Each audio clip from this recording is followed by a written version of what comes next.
On a tributary of the Ganges River, pilgrims gather to venerate a god.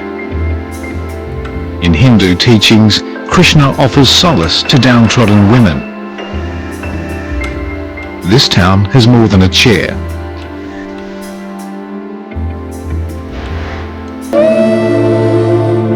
Thousands of women, young and old, have come to the childhood home of Krishna for one purpose: to live out their days in worship in the hope that death will come soon. She is relegated, she becomes a zero, and all her powers are lost. In many conservative Indian Hindu families, widows are shunned because they're seen as bringing bad luck. Superstitious relatives even blame them for their husband's death. The widow can become a liability with no social standing, an unwanted mouth to feed. Often, they're cast out of the family home.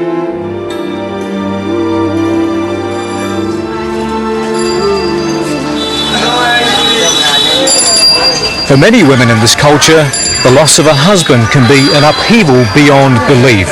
It can be a one-way ticket to isolation, poverty and despair. For thousands of women, it can also mean a journey to a place unique in India, to a town called Vrindavan.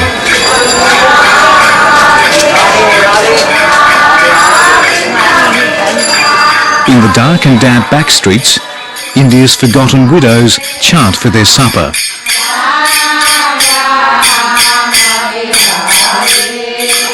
They do this for hours each day, for a few meagre rupees from the charity organisation that runs this place.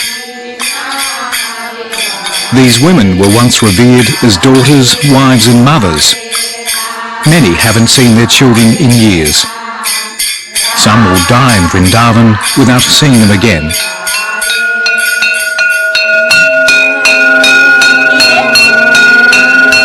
Only the fortunate have a regular home. At this shelter, 120 women live in tiny windowless rooms, but it offers a roof to keep them dry and 2 meals a day. And it offers medical care from Dr. Saroj Goyal. So doctor, is she okay? She's okay. She's a very old lady. Very old lady, more than 100. More than 100? 100. How old do you think she is? She says about 105. 110. 110 years old. So when did her husband die and when would she have been cast out? 60 years back. 60 years ago. 60 years. Moreover, they become so religious in the end because they haven't seen any happiness in their life, in the world. So they become so religious that they want to live here, they want to die here. It is their last wish.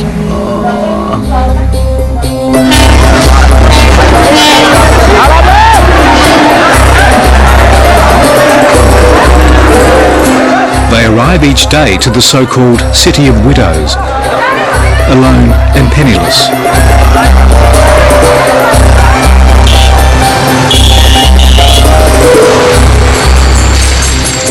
Many of the 16,000 widows of Vrindavan have no choice but to beg.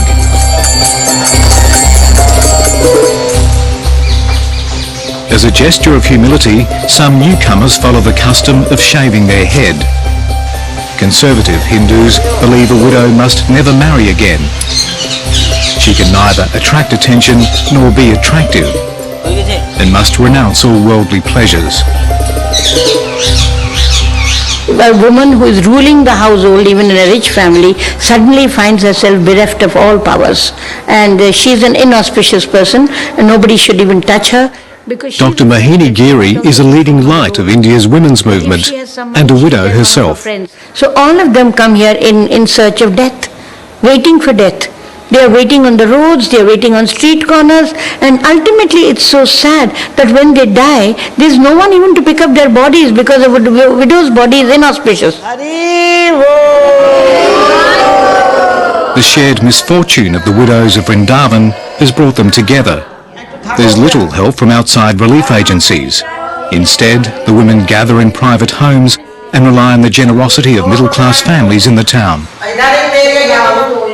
Here, the owner of a private school has opened her doors to counsel widows. But it's difficult being old and immobile. On this day, 97-year-old Lalita Goswami is practically starving and comes for help and nourishment. ছেলে মেয়েদের কথা ছেড়ে দাও, ওদের ज्यादा भगवान है पहला भगवान का ওদের কথা মনে করে তোমার দুঃখ হয় বেশি, ना ওদের কথা মনে করো না, আমি তোমার মেয়ে। हम सोच रहे का माता जी लड़का को पीछे क्या खो दिया। সব Mrs. Goswami is a high-caste Brahmin from Calcutta. But when her husband ran off with another woman 50 years ago, her two sons dumped her in Vrindavan and never returned. ঘরে হয়। ये लड़की नहीं है, लड़की के डबल है। She told me she kept trying to jump in the river to drown, but onlookers kept saving her. कब मर जाती हमके जहर दे दो बाबा, मैं ना कोई कुछ देना मन जा ये ना चले ब्लैक बिस्कुट खा के मैं पड़े रहूं, बेटा एक कमरा दे दे और कुछ नहीं। पंखा जल थोड़ी लैट्रिन बस और कुछ ना मांगो बेटा, पैसा पैसा कुछ ना मांगो, नाले जवन में बहा दे जा बेटा, मैं आज सोए ना आज सोए ना बेटा।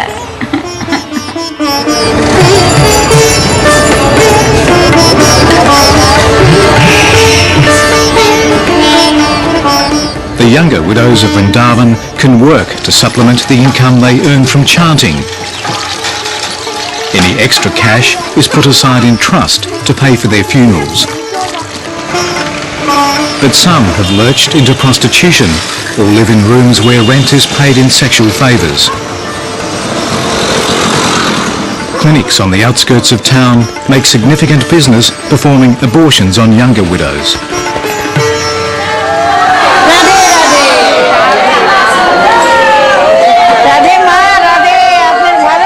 Dr. Mohini Giri has created a widow's sanctuary. She's treated like a saviour by those she protects at her shelter.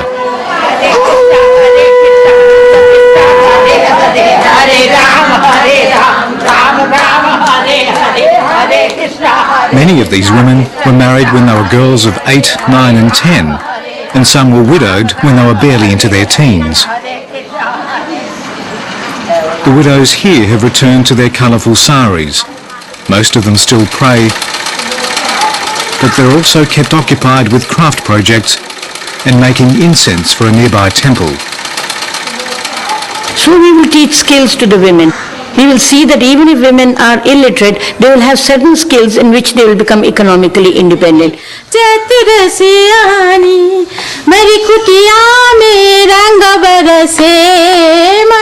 In her more caring home, 28-year-old Gaji is at least surrounded by those who support her. She suffers delusion and is convinced she's pregnant.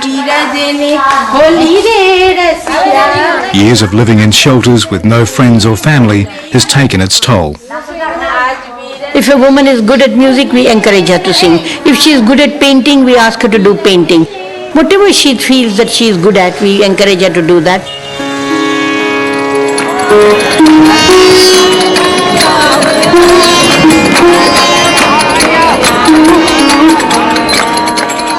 The mistreatment of widows in India transcends all Hindu castes. But it's more evident in conservative poor families